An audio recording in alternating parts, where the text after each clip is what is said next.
Libasege.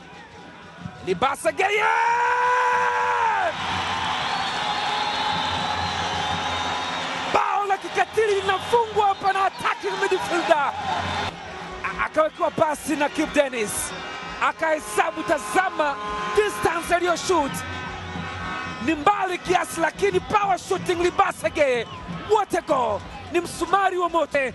Nixon Kibabage katika nafasi ile, cheza golikipa Selemani Wae akadashi moja, Kibabage akacheza ndani, mlinzi ukaenda kucheza pale.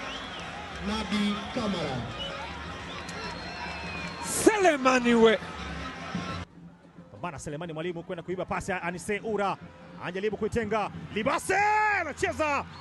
Selemani Mwalimu anafungua kaunti dakika 37. Mpira ambao alifanya makosa mlinzi Mudathiri Harid, ikatengwa.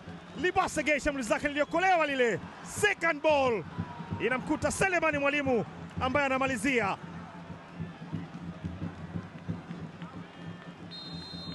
Alipambana kuweka mpira katika eneo la kucheza, lakini Libasege anapewa tena, ajaribu Libasege,